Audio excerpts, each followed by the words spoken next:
मेरे प्रिय छात्र छात्राओं, मैं महेश झा व्याकरण विषयक सहायक प्राध्यापक कीर्ति नारायण कामाख्या संस्कृत महाविद्यालय महरेल मधुबनी आप सबों के लिए व्याकरण सिद्धांत कौमुदी प्रथम भाग में अजंत पुल्लिंग प्रकरणस्थ जरायाः जरसन्य तरस्याम इस सूत्र पर पाठ प्रस्तुत कर रहा हूं, जो इस प्रकार है।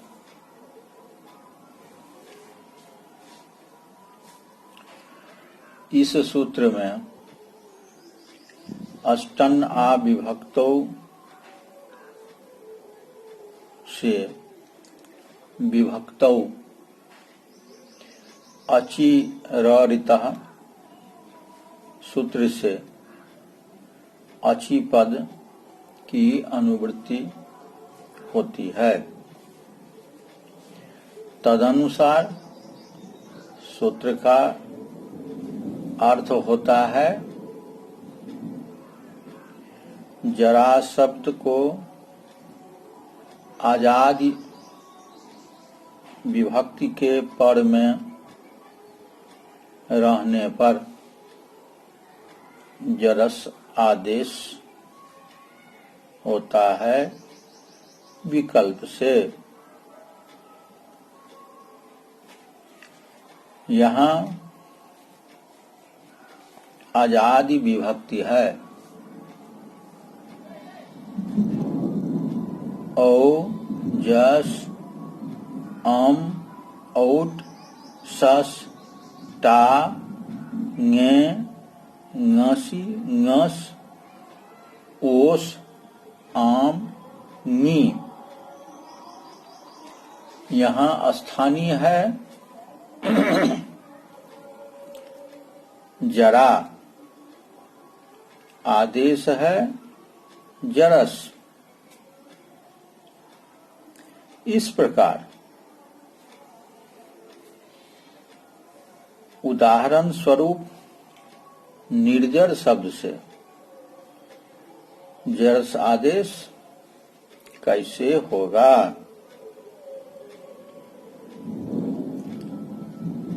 इसके समाधान में एक परिभाषा है। पदांगाधिकारे तस्य च तदन्तस्य च। पद और अंग के अधिकार में जो काज जिसको कहा गया है वह उसको और तदंत को भी होता है। इस प्रकार निर्जर को भी जरस प्राप्त होगा। पुनश्च यह आदेश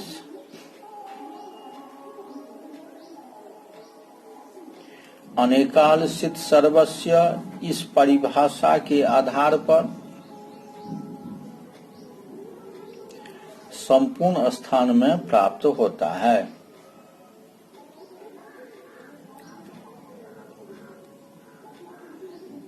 जो निर्दिश्यमानस्यादेशा भवन्ति,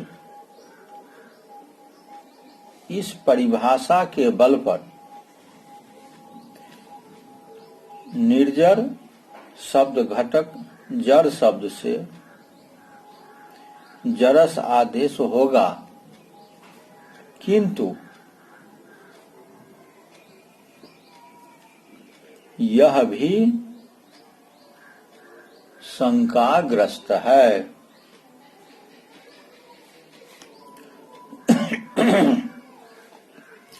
क्योंकि सूत्र में जरा है, उदाहरण में जड़ है। फिर भी एक देश विकृत मनन्यवत इस नियम से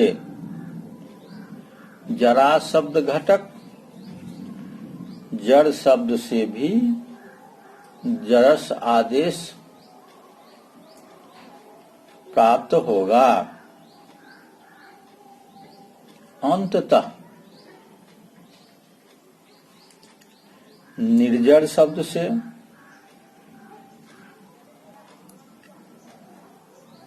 आजाद विभक्ति में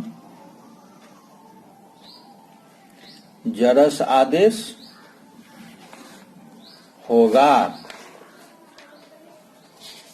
इस प्रकार निर्जड़ शब्द का रूप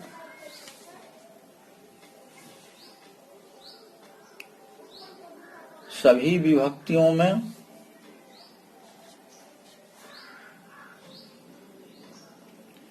निम्नलिखित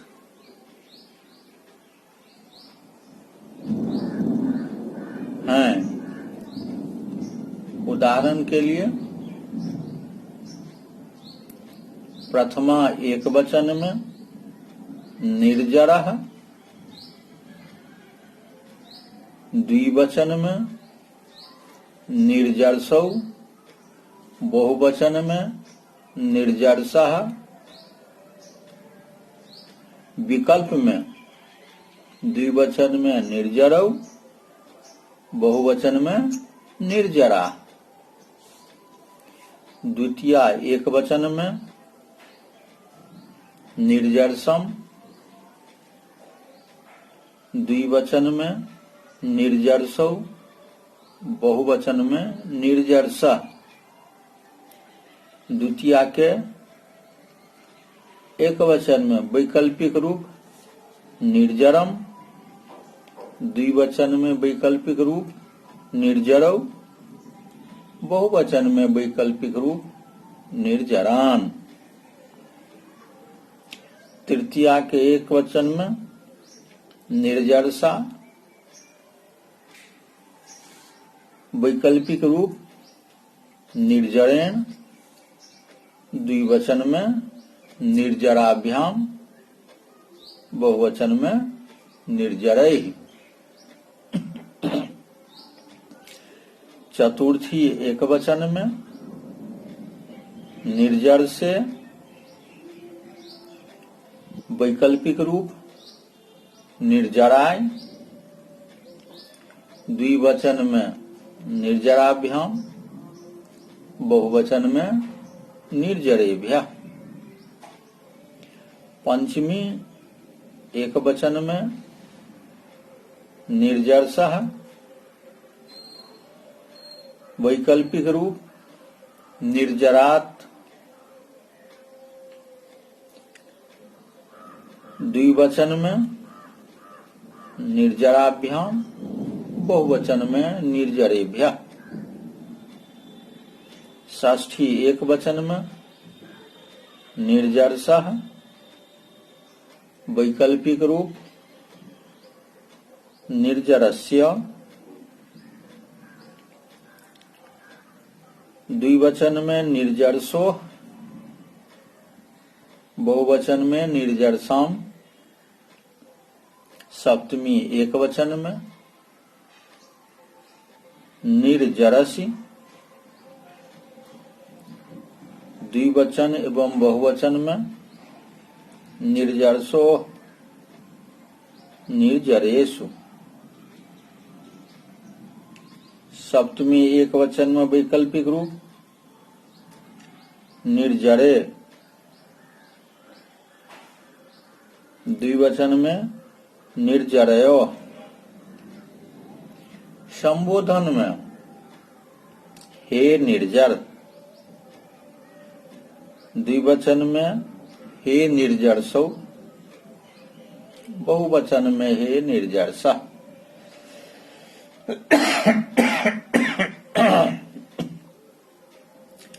यहाँ वृत्तिकार मतानुसार पूर्व विप्रतिषेध के आधार पर तृतीया के एक वचन में टा को इन और पंचमी विभक्ति में नसी को आत जरसा देश से पूर्व ही हो जाएंगे।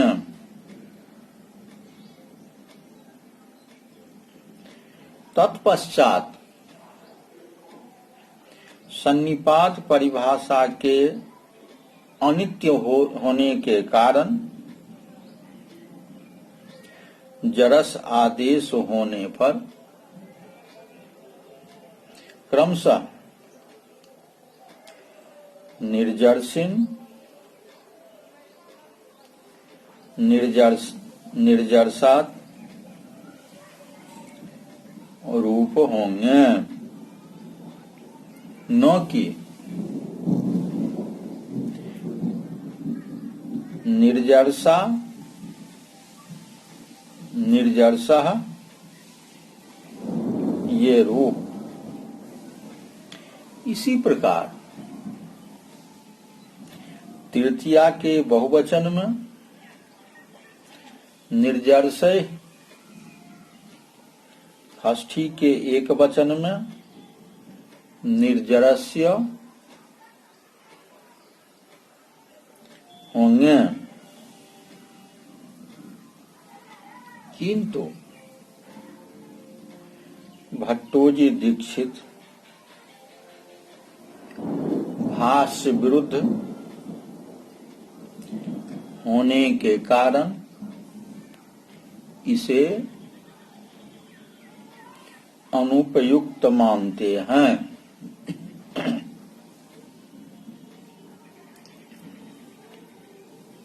भाष्य विरोध किस प्रकार है?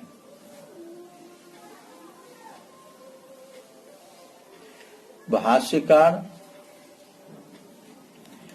टा ngसी ngसा मीनात्स्या इस सूत्रस्थ इन तथा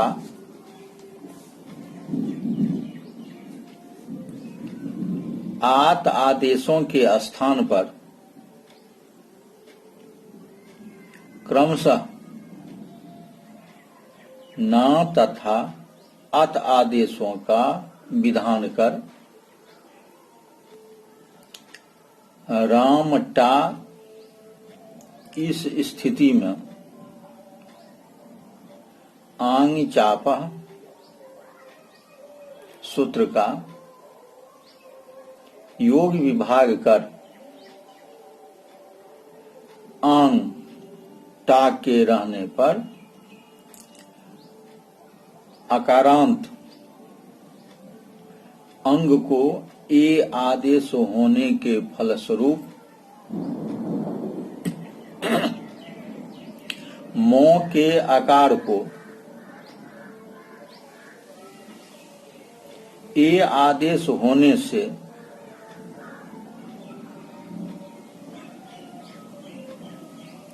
रामेन आदि रूपों की सिद्धि की है। इस प्रकार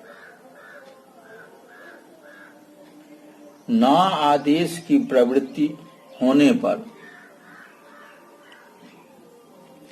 जरस आदेश की प्राप्ति संभव ही नहीं है। इस प्रकार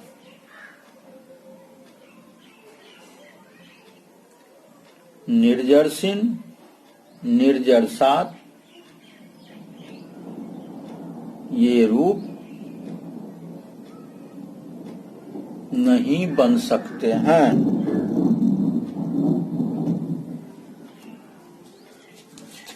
इस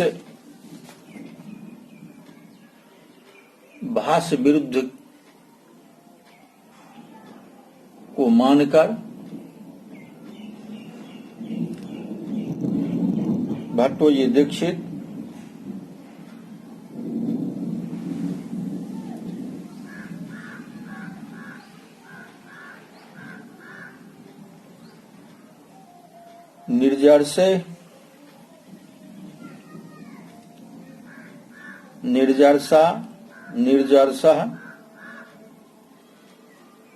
निर्जरस्य आदि प्रयोग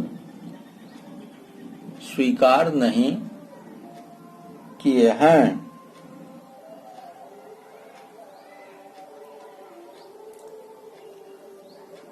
पाणिनि व्याकरण में